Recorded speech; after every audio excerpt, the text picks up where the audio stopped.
anlaşılmıştır. Ben de bu torpağın hükümetlerini halkla birlikte hallelemek için gelmişim. Sağ ol Şefika. Bakın çöreğimiz yoktu, gördünüz. Tahtın ekmeğe tohum yoktu, gördünüz. Tahtımız bir işkep çöreği daha camaat. Kaçkınlarla bölünür. Aman Aslımanlı var. Hep bir baktı, bu zülmü şanlığa dönmeyecekler. Ayak üstündedir. Yoldaşlar, biz torpaklarımızla birlikte müstakilliğimizi de elimizde saklamak istiyoruz. İtiraz sesimizi kaldırmalı ve dinler kesilmeli.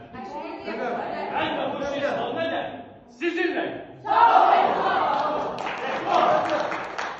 Düşmanı çalardaklamak lazım değil. Yanınızda duran o behme yok. Bu torpağın da, milletin de düşmanı var.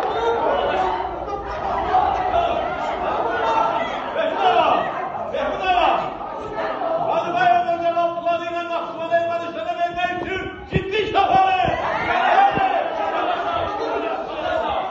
Benim bey yok gücünden ben istersen azat edin. Başlayın beni!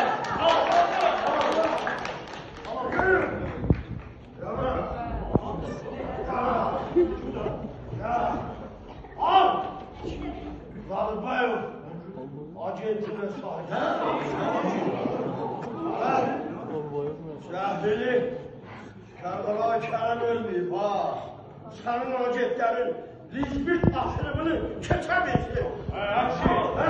Hemen bak, ne yapayım?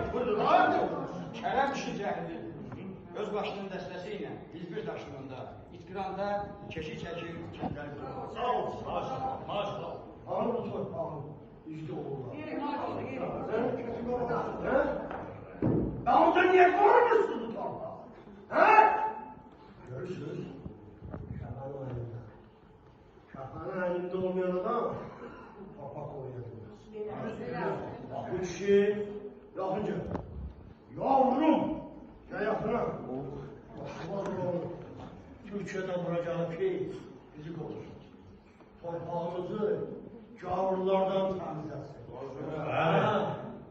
Ama beleleri Velbayev'in ağlamasına çevrilir. Ermeniye mehkum aparır. Şir satır.